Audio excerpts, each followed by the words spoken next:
This episode and every episode of the Beer Guys Radio Show is brought to you by Monger Brewing.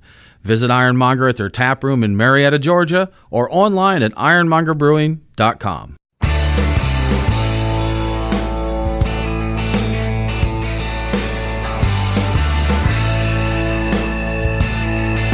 Open up a tab, grab a seat, and pour a pint. It's time for the Beer Guys Radio Show. You want free beer? Go to the brewery. Dedicated to the art, science, and enjoyment of craft beer. Yeah, what's wrong with the beer we got? Now, here are your hosts, Tim Dennis and Brian Hewitt. And welcome to the Beer Guys Radio Show. We're broadcasting from the Beer Guys Radio Studios in Marietta, Georgia. And this week we're talking with Vista Brewing. I'm Tim Dennis, and with me as always is my good friend and co-host, Brian Hewitt. Hey, Tim. So joining us today, we have Pat Korn, Brewmaster of Vista Brewing. We're going to talk about drinking destinations and Pat's journey to Vista, barrel-aged beers, the Destination Brewfest, and perhaps we'll get into how being in Texas, wine country, affects the beers you brew. Pat, thank you for joining us. Oh, thanks for having me, guys. Absolutely. So how are things settling in there in Texas for you? Well, it's going really well. Little change from San Diego. Don't have to dodge the deer and the cows in San Diego, but yeah, it's going really well. Did you get your boots and hat when you joined? Because I hear they're pretty big about assimilating new residents to be actual Texans. Yeah, I walked in for my first day. There's my cowboy hat, my cowboy boots, my belt buckle. So I'm all squared Welcome away. to Texas. Good deal. Yeah. Pickup truck, yeah. You know, Brian, we had a pretty busy week here. And we're going to confuse folks because the show that the week that we had, we were down in Florida. We went down to the SGI Brewfest, and that show is actually going to be on next week. So we're back in the studio here, but we went down, enjoyed some Tallahassee beer. We got down to St. George Island for the SGI Brewfest. Had a good time down there. Brian, what was your top beer of the trip there? I still think that my favorite beer of the trip is still probably Chamber Goat from Deep Brewing. It was a coffee blonde. Yeah, right? Coffee blonde. They had a version of that with a coconut flavor called Bronzer at the festival itself. That was nice, but the original was just it was a mix with Tan in a Can, I think is the name of the beer. Right. So it was a blend, a cuvee, but the original is wonderful. I enjoyed the fact that the coffee flavor was delightful, and I was very tired when I drank it. And by the time I was halfway through, I was perked right back up. It was some big coffee in that one. Oh, right? yeah. Very nice. No coffee flavor there. It's the real deal. But there was some stuff at Ology that's really close behind that. I think my tops, Proof and Ology, were fantastic. Yeah. Deep was nice, but I think my tops for the weekend was the Sensory Overload, the double dry hop Sensory Overload with Azaka. That we got. The guys from the Tallahassee Beer Society hooked us up with a can of that. We had that. We tried some of the other sensory overloads there at the tap room. Sure. That was good. That's Pat. Have you ever done the Tallahassee beer scene? I've never been to Florida in my life. Really? Never? Okay. This was our first time down there. So it's good. But are you getting into some new beers there in Texas? What, other than Vista, of course, what have you found that you're enjoying there in Texas? Big fan of Skull Mechanics down in Austin. There's also a local newer farmhouse brewery down in San Marcos called Rough House. Davey and Alex are the owners. They're a younger couple. They built a farmhouse brewery on their family's ranch. They're doing all horizontal foeder fermentation with their own house strain. Really interesting place. Great beers, great people. And also I went to Guadalupe Brewing on Saturday and was really impressed by their beers and the people and got to meet the owners. Overall, the Texas beer scene is really blowing up. It reminds me a lot of San Diego maybe 5 to 10 years ago, but everyone's just been super, super nice and helpful. That's good to hear. Have you come across 903 Brewers? And I asked that because we recently had them on the show and we had some of their more interesting big stouts and cans, and they were delightful. I was wondering, I know they get distribution all over Texas. I was curious if you'd come across them yet. No, I haven't heard of them, but I'll have to give them a try. Yeah, they do. Their stout series is called Sasquatch. And they do different treatments of that. So pretty fun stuff there. You know, the one thing I've really been impressed by in Texas is that There's a lot of different styles that are being made here. It's not just all about hazy IPAs and pastry stouts right now, especially up in the hill country around Austin. A lot of German styles that are just really good, easy drinking kind of porch beers. Brian, we got into a couple of non-craft beers. Yes, that's true. This weekend. So a long-running joke with some of the guys in Tallahassee is on Natural Light Natter Days. Yeah, that's right. Which is a strawberry lemonade, quote-unquote beer. I'm going to be honest, Brian, I did not hate that. I think the problem people have is when they think of that, they try to put it in a beer category. It doesn't belong there. It's like a wine cooler. It's a strawberry lemonade It's wine a wine cooler. Yeah. And then you actually tried to slow pour a quart of Old English 800. I did. Right? And not only did I do it, but I was moderately successful in changing how it tasted that way. So it was interesting. I'm not sure which way I liked it better, but it was definitely different. It was softer the one way. Okay. All right. You got to try, right? That's right. Absolutely. So slow poured oldie. Good stuff. So Tim, I think we need to look at the beers of the week. Crack open a cold one. It's the Truck and Tap Beer of the Week. Craft beer and food trucks in downtown Woodstock. Truckandtap.com. Brian, as always, we have a heck of a selection of beers here. We have some stuff we brought back from Florida, as you might expect. We are currently in just finished a crowler of Ology's Juice Lab, which is fantastic. It's their Berliner Weiss. This particular version has passion fruit, blood orange, and raspberry. Really enjoying that. Just a little bit of tart, big, juicy fruit in that one. Oh, yeah. We have a Lake Tribe, a Red Cloud IPA here that we're going to enjoy. And one from Creature Comforts that just recently acquired, Cosmic Debris, which is our annual DIPA, right? DIPA. It's a DIPA, yeah. That we're going to get into. And then we'll see what else might happen, Brian. Anything could happen from goes. there. There's just no telling. Well, Brian, what's happened in this week's news? What's in the news? The beer guys have the scoop. Extra, extra, read all about it. Time for headlines. Okay, so I think the big news of the week is the Brewers Association has released the 2019 beer style guide, and there are some interesting changes. They have added styles for juicy or hazy strong pale ale, contemporary Belgian style goose lambic, Franconian style rot beer, and I forget what a rot beer is actually, and American style India Pale Lager. They have also removed the style American style ice lager, and they've consolidated a variety of other similar styles. So I love that the India Pale Lager is getting some love, and I'm in search of American style ice lager now that I'm aware it's a ISO. thing. I think you have to go to Canada to get a good one. Yeah, Do they good ice lagers in Canada? These are Molson or something. Molson. Yeah. I saw. Speaking of Canada and beer, Brian, breaking news that just came in. I saw it as I was leaving the house. Moosehead is getting in the cannabis business. Oh, no kidding. So you know what? Let's put that on the docket for the next news that we get. But we can talk about Moosehead and cannabis. Moosehead and cannabis.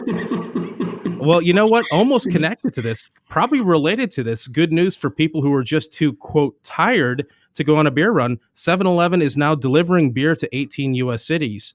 So if you live in cities like San Diego, Austin, Portland, Seattle, New York City, Tampa, etc., you can now use the 7-Eleven app to have a variety of craft beers delivered to your house. All the big beers are in there too. You know, obviously you can get those. Thank heaven for 7-Eleven. That's exactly right. You know, the interesting thing is I checked out their website to double check what they had in stock, and in their beer necessities section, some of the top 3 things there were Advil, Aleve, and a whole pepperoni pizza. So that's telling, I think. They're there for you, man. They know how to party. They know what the necessities are for sure. All right. So a company named Pan Pacific International has created an age-restricted beer vending machine. The exact way it cards users isn't entirely clear from the press release, but I'm guessing there's some sort of pre-registration. But they use a ultra-accurate finger vein biometric scanner to identify customers. So you can't it's configurable to allow you to limit the amount of beer people can buy and when they can buy it. And it's got a lot of applications for sports arenas. Actually could be used for like drugs or any other age-restricted type of stuff. I'd like to see this set up for anywhere there's a line for beer, inside breweries or wherever. You know, you set up the machine, fill it with IPA and Pilsner, and I'll stay out of your way. I feel like the same people that would complain about giving their phone number to Facebook are the ones that would be happy to give a blood sample to a vending machine. Oh, absolutely. So, you know. I have to see. There's someone will figure out how to hack it, get it there. That's, you know what? One of the articles I read about that was exactly about that. How are we going to get around this? How are we going to exploit We'll this? figure it out. Yeah. You're listening to the Beer Guys Radio Show. We do need to take a break, but we'll be back very soon to talk with Pat Korn from Vista Brewing.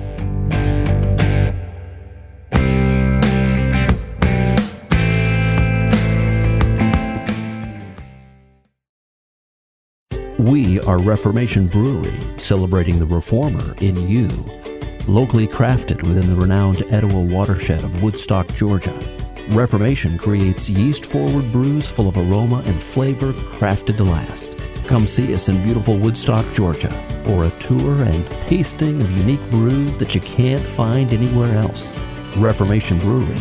Set beer free. ReformationBrewery.com. As a brewery owner or taproom manager, are you looking for ways to enhance your customer experience while maximizing your revenues? Craft Cellar is a mobile solution that helps your brewery drive sales and attract new customers through online pre-sales for beer releases, events, and memberships. Get details now at craftcellar.com. Mention Beer Guys Radio after sign-up and extend your free trial to a full 30 days. Remember, craftcellar.com, craftcellr.com.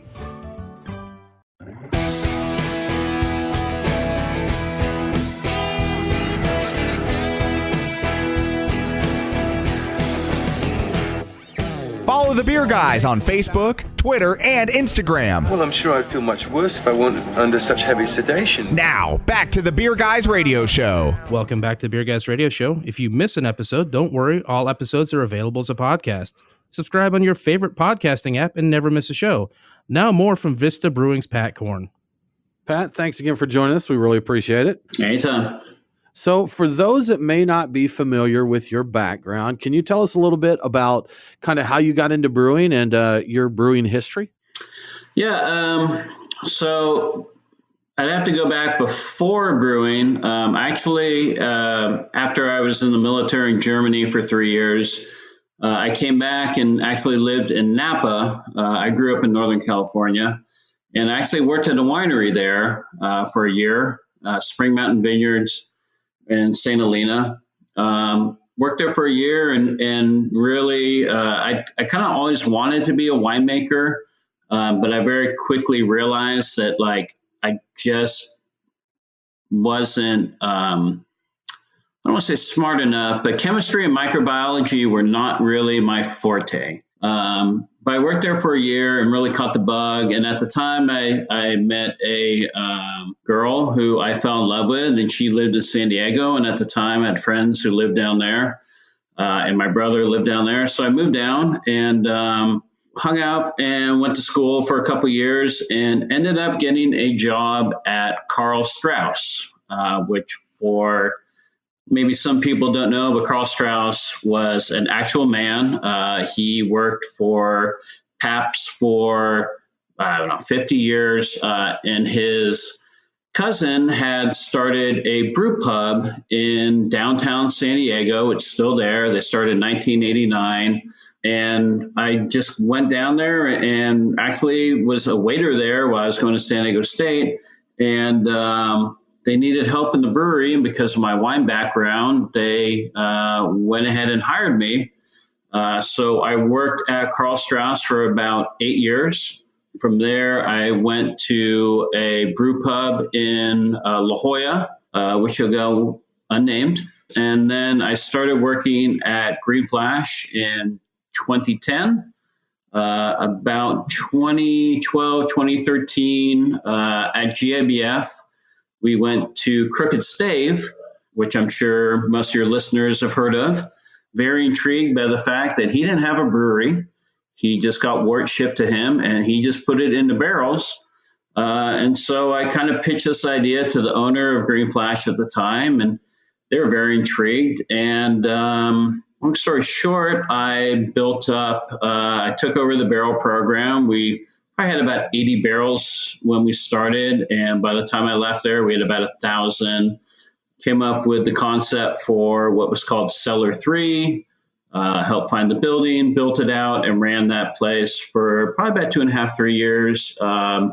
until about January of 2018 when I left Green Flash. The last year I've been working on a project in San Diego that didn't really come to fruition, and Vista was something that I actually saw a listing on Pro Brewer and sent in my resume. First time I'd sent a resume in 15 years, by the way. And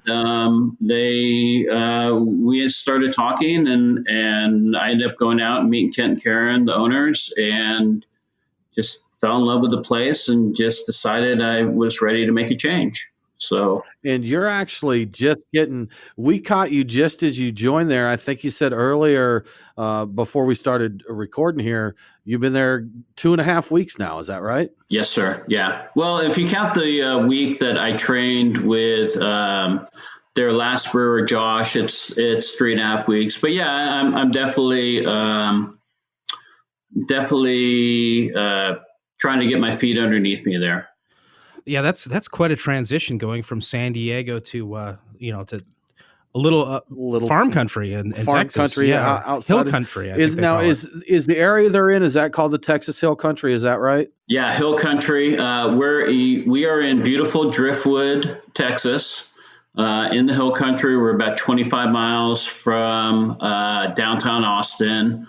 About 2 miles from the Salt Lick, which is, a barbecue, right? Barbecue. Yeah. Right. Which is a really great place to go to. And yeah, it's, I've been to Austin probably about 10 years ago. I knew of the Hill Country. But like coming into it, I didn't realize just how many breweries are there, how many wineries, how many distilleries. It's really beautiful out here. Just the amount of just really and also restaurants too. I mean, there's just, I hate to say, I kind of thought it was going to be kind of this backwoods. I've lived in California my entire life. I hear you. Sure. But I really thought it was going to be belt buckles and trucks and it's definitely, it's very cosmopolitan. There's so many amazing things to do up here. It's been really overwhelming to me. I moved to Atlanta in '99 and I was married at the time. And my ex was a little country girl from Arkansas. And when we moved over here, we'd been here, I guess, about 3 months. And she's like, I got to say, I kind of had this Gone with the Wind vision in my head of moving to Georgia, Southern bells and peach trees everywhere. So Atlanta is covered with peach trees. It's just the streets. It's not the actual peach tree. I think people are thinking of Charleston really when they're thinking I think that's more of it. So I keep reading in a lot of places, any place I read about the brewery, that it's a, quote, destination brewery. Mm-hmm. What does that mean? Well, we're on a 21-acre ranch, ostensibly. There's a really great history behind the ranch itself. It's been around for about from probably about the time that Texas became a state. There's a lot of old. We have 150-year-old stone fences that are around the property, and what we're really trying to do is, what really was sold me on the place and really got me excited about it is that we're trying to be a place where you can come, you can have beer, you can walk around on the ranch. We have a farm there. We have a farmer. We have a bee farm. We have a beekeeper. We do foraging classes there. We're brewing there. We have a restaurant there. And so it's really a place where you can come and hang out. You can walk the land if you want to. You can sit inside the tasting room and drink beer and eat food. Probably to get to downtown Austin, it's probably about a 30-minute drive, but it really feels kind of like a world away. And it's just a really, when I first got there, it just, I hate to use the word magical because that's, it's really a really an amazing place.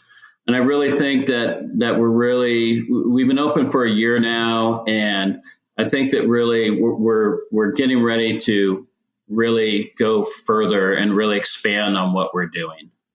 I'm picturing you like the lead in one of those rom-coms when she, steps into the city and spins around and stars in her eyes. And was that it? Was that the magical experience of going to Texas? It was pretty close. Yeah. Pretty close. That's good. That's good. It was pretty close. It's also the fact that Ken and Karen Kilo, the owners, they're super passionate about what they do, and they really have a vision of what Vista should be and where they want to go. And the people who are there, it's just an amazing group of people, from my assistant Ian to the people working in the tasting room, to the guys running the restaurant, to Travis in the back running the farm. Everyone is kind of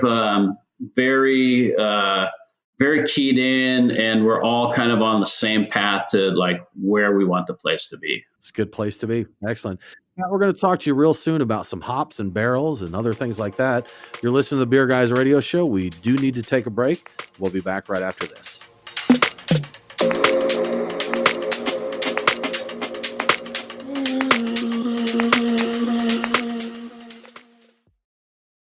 Craft beer forged with a reverence for tradition and new styles that start a revolution.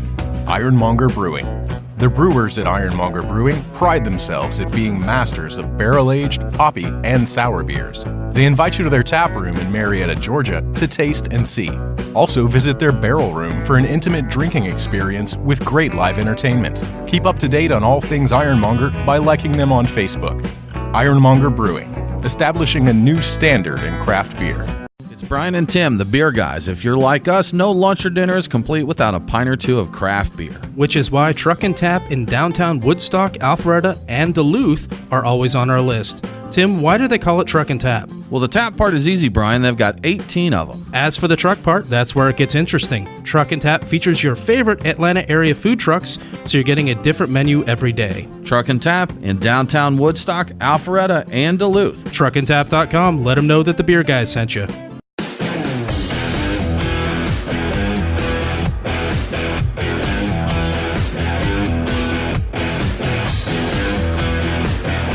Follow the Beer Guys on Facebook, Twitter, and Instagram. Now, back to the Beer Guys Radio Show. Oh, God, here we go again. Dork alert. Welcome back to the Beer Guys Radio Show. I want to give a quick shout out to one of our great radio affiliates, KENN, 1390 AM and 92.1 FM in Farmington, New Mexico. Catch Beer Guys Radio on KENN every Saturday at 10 p.m. Mountain. Now back to our conversation with Vista Brewing's Pat Korn. Pat, we'd like to talk to you some about the farm there and the apiary, if you don't mind. And Brian, as a reminder, an apiary does not have any apes. It's bees. I was going to be full of monkeys or apes. Plenty of honey, no monkeys. So we do apologize for that. But so that type of setup, Pat, having the farmland, and I'm assuming you grow ingredients there, Vista does at the farm for the brewery, correct? Well, they're mostly they're growing. They're about a year old, like Vista itself. And obviously, when you start a farm, it's in Texas. There are seasons, and they've gotten to a point now where they can really service the restaurant. And we're trying to get to a point now where we can take the next step, where the ingredients can be used on a consistent basis by the brewery. We haven't quite gotten there, but there are some things that we have used from them in the past. And I think we have a really kind of a great plan on what, the next step will be on that. Okay. So I heard from you earlier that you had classes on foraging. I'm curious, some of your ingredients have been foraged, right? What kind of foraged ingredients are you using in beer right now? Well, it's funny. We just actually, I brewed last week. Our local forager, Mark Merriweather, really he's really smart, way smarter than me, professor down in Houston, and really is about foraging And when I came on to Vista, it was right in the middle of, we had planned to do this with him. And he and I talked, and he kind of explained to me what was on the farm. Kent, the owner, is also super knowledgeable about what's going on.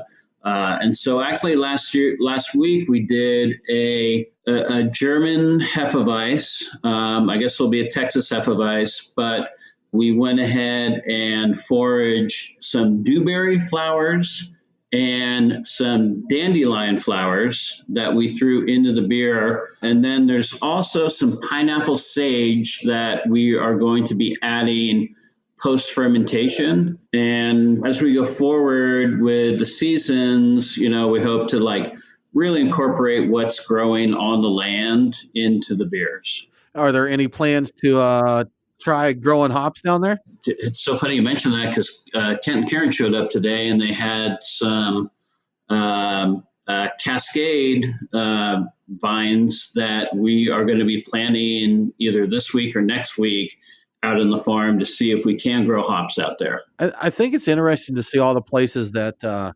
hops are starting to show up. We have a gentleman, Mike Barber, who owns Yorkville Hops and Produce here in Georgia, just kind of, I guess it would be west, Brian, of Marietta area, just northwest of Atlanta. Yes. And when we were down at the Brewfest this weekend, we met a hop farmer in Florida. And, people talk about the climate in Georgia not supporting hops, down in Florida and Texas. So, surprising. Life finds a way. And Brian. Doing the news for as long as I have, there has been a push to create a hop growing industry in Florida. I believe there was actually that. Was there some kind of support, government support of that? I believe it was a combination of government and a school was involved in the research and funding for growing of hops in Florida. So they're making a push for it. And if you can do it in Florida, you should be able to do it in Texas. In San Diego, there's actually a hop farm, Starby. There's actually quite a few hop farms there that local brewers are using, and the quality of the hops are just as good, if not sometimes better, from year to year by some of the stuff you get in Yakima. So, if you can grow out in Ramona, California, I can't see why you can't grow in other parts of the country. It'll be cool because you have local maltsters, and you can get your own malt that's been malted in Texas. So you add hops to that and foraged ingredients, you've got a 100% all Texas ingredient beer. Yeah, absolutely. So cool Blacklands Malt is who we use. They're about an hour away from the brewery. There's a couple other maltsters that are just kind of within about a 30-minute drive from the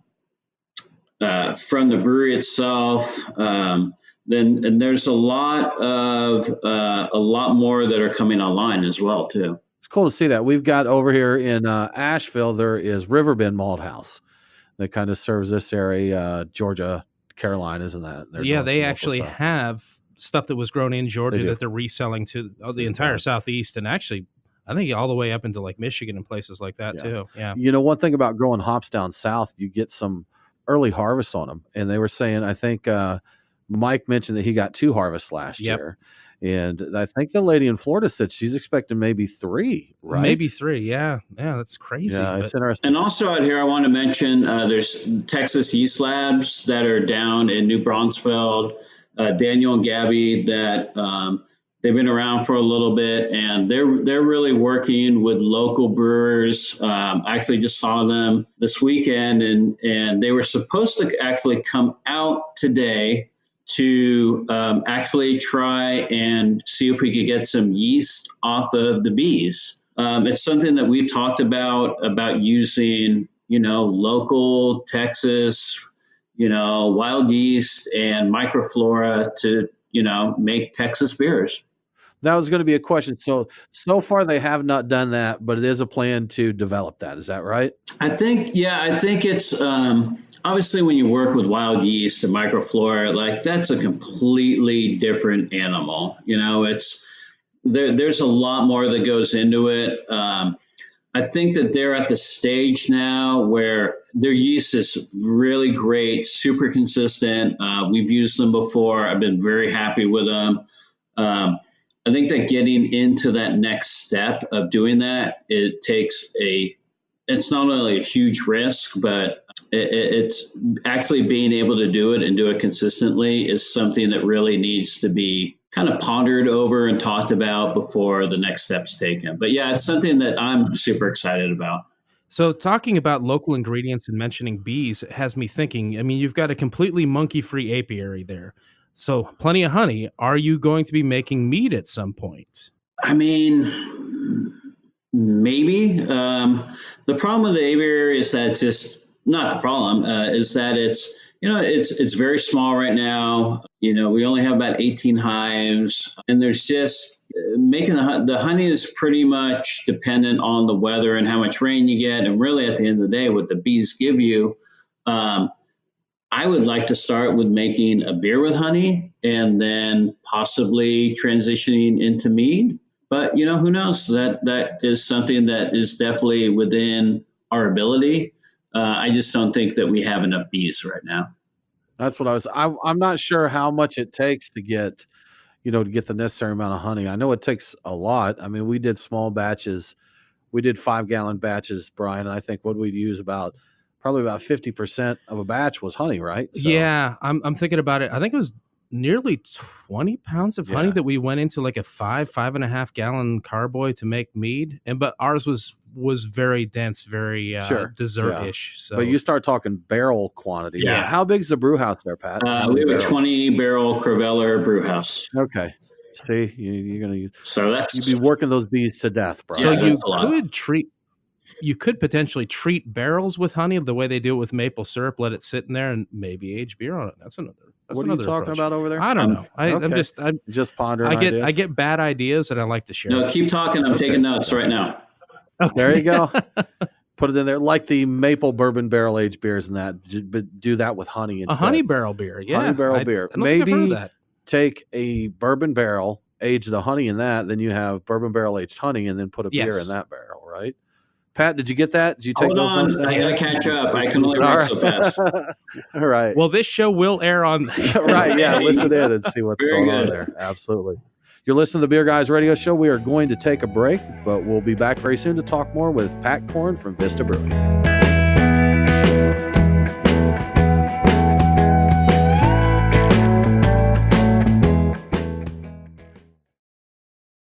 Brian and Tim, the Beer Guys. If you're like us, no lunch or dinner is complete without a pint or two of craft beer. Which is why Truck and Tap in downtown Woodstock, Alpharetta, and Duluth are always on our list. Tim, why do they call it Truck and Tap? Well, the tap part is easy, Brian. They've got 18 of them. As for the truck part, that's where it gets interesting. Truck and Tap features your favorite Atlanta area food trucks, so you're getting a different menu every day. Truck and Tap in downtown Woodstock, Alpharetta, and Duluth. Truckandtap.com. Let them know that the Beer Guys sent you.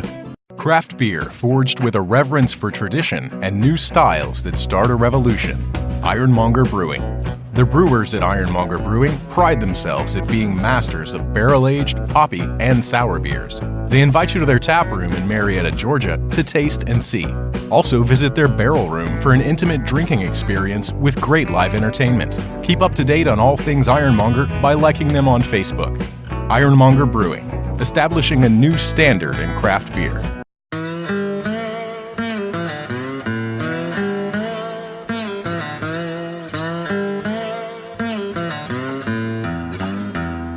Follow the Beer Guys on Facebook, Twitter, and Instagram. Cannonball coming. Now, back to the Beer Guys Radio Show.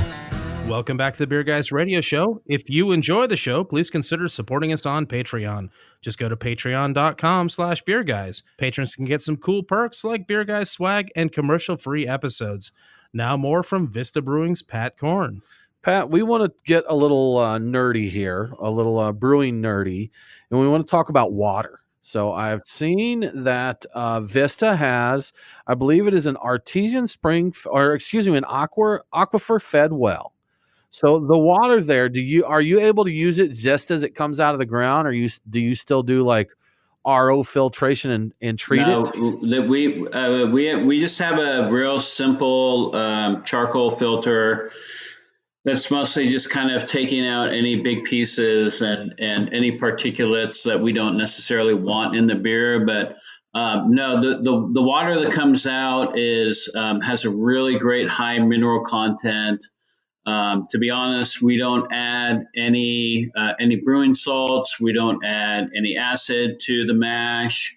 And it's a really cool thing. It's a 450-foot well. The water is just really amazing. It's really another thing that really sold me about the facility. So I'm curious about that with the higher mineral content to the water. Is that kind of better for certain styles of beers over others, or is that pretty universally good for beers, do you think?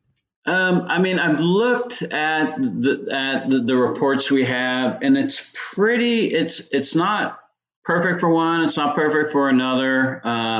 Definitely more on like kind of your German lager side.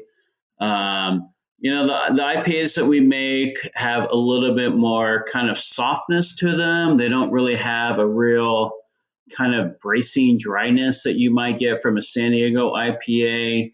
But overall, it's great water for what we're doing.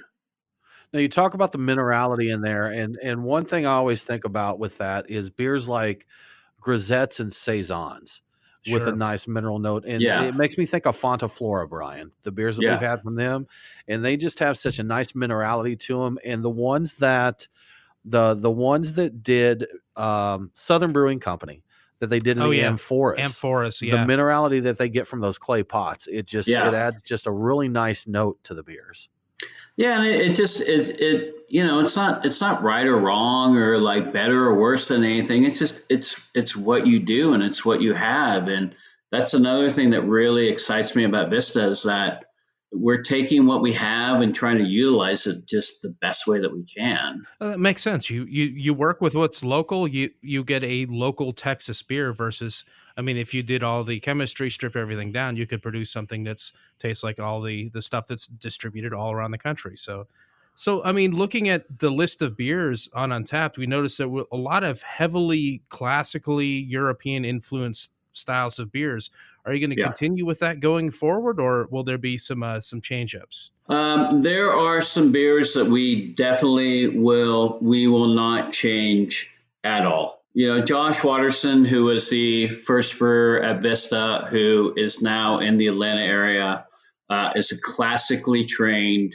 He's very much he very much made the beers for the water. We kind of call them, like porch beers, kind of very like German style beers. The hill country in central Texas is very Germanic. And that's just kind of what we've done and what we're going to continue to do. Our biggest selling beer is a Kolsch. Our second biggest selling beer is a Schwarzbier.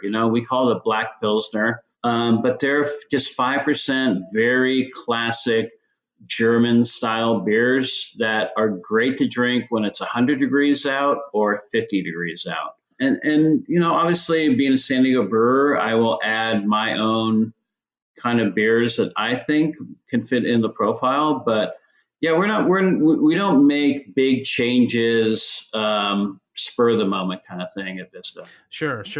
So your barrel program, we need to talk about that. Obviously, you've got the club and other things, but a lot of it has focused on wine barrels being a big part of what's going on. Is that are you going to continue with kind of the heavy wine influence on the barrel program? What's happening there with that and the club as well? Well, so the club is something that's been very successful to us, and we just reached a point where we are ready to open it up. We just added 30 more memberships to bring it up to a whopping total of 100. So obviously we're still very small, but we want to service the club with the best beers that we think represent the style we're trying to do. For me, coming from, I've spent a good portion of my career doing barrels, and I was very lucky to work with some amazing winemakers. And I'm very much about working with local wineries to kind of, riff off of what they have and what they do to then kind of tailor it to kind of what we do and then add wild yeast and microflora to it. On Friday, I'm going to a local winery to hang out with a winemaker, and we're actually going to taste through some barrels that he has coming available, and I'm going to be able to actually pick and choose what I want. And that's something that is really unique in the beer industry, and it's something I'm really excited about. You know, one of the best beers we've ever had was a wine barrel-aged stout from a Texas brewery. Yes. The 903 Brewers that we talked about. Sasquatch Superior, and I forget. Bordeaux barrels, I think. That's but just, I mean, those chocolatey notes and a deep, rich red barrel. That's some good stuff, man. That was excellent. Yeah, and that's not to say that we won't do some spirit barrels going forward, but personally for me, using, local wineries with local malt and hopefully some like local microflora and wild yeast, and then being able to put that in a barrel and then come back and kind of blend it back to where we want it to be is like, I'm really excited about it. It's something I really was trying to do at Cellar 3, but unfortunately I never really got to the end product. It kind of fizzled out in the middle there. And I really think this is going to give me the opportunity to, kind of take the idea that I have and put it into a glass for people to enjoy. I think we saw they celebrated their first anniversary just at the beginning of April. So they're growing. They've got the cool farm and all of that. It sounds like it's a good place to really get in there and kind of build up something really cool. Yeah, definitely. And I'm like I said, Ken and Karen have really given me the tools to do it. And I'm really excited to see where we are in a year from now, 2 years from now, 5 years from now. So you've got you're in wine country for, Texas, Central Texas wine country, I believe. I do not know, Brian. I know nothing about I believe that's what that is. Country of Texas. So I'm thinking, I looked at a map and they're surrounded by wineries, and he's mentioned, using local wineries. You have a lot of people into wine that are coming into the brewery. It seems to me that they might be interested in a Brut IPA. Or have you considered making that style? Is that something that's in planning, perhaps? Really for us, there's really no style that is off the deck, or like we're not going to do. We're not chasing styles. We're doing what we do. What I really want to do is perfect what we think that we can do really well, and then take it even further from there. Okay. Sounds good. Now, one more. We're getting close to wrapping up here, Pat, but we did want to talk about a very cool Brewfest that you guys have coming up, the Destination Brewfest. Can you tell us a little bit about that? So Destination Brewfest is going to be on site at the brewery. It's June 8th. We have a lot of great local breweries that are going to be coming. We're working on a few from out of town. It's really geared towards breweries that are making lagers and more kind of farmhouse beers. So we're super excited for it. June 8th at Vista Brewing. If you go on our website, there's a link that'll tell you more information. But yeah, I think that we have a few breweries up our sleeve that might be able to come down. And I'm super excited about it. I'm super excited to bring these breweries out for them to see what we're doing and for people to come out and try everyone's beer. So, Pat, if people want to keep up with what's happening there at Vista Brewing and, the festival that's coming up, where should they go? I would say go to Facebook and go to Instagram and go to vistabrewing.com and go to all of your other well-known social media platforms that we all know and love. Well, thanks so much for joining us, Pat. We've had a lot of fun. Guys, thank you so much. Anytime you're out in Driftwood, Texas, please come by Vista Brewing. We definitely will. That about wraps it up for this episode of the Beer Guys Radio Show. Coming up next week, our show from SGI Brewfest, our trip to Florida. We're going to talk with Proof Brewing. We'll talk to Tallahassee Beer Society. And we're going to talk with the morning show crew from Real Talk 93.3. For more craft beer info, follow us online. We are Beer Guys Radio on Facebook, Twitter, and Instagram. Thanks again for tuning in. Have a great week. And don't forget to drink local. Cheers. The Beer Guys Radio Show on the Beer Guys Radio Network. BeerGuysRadio.com.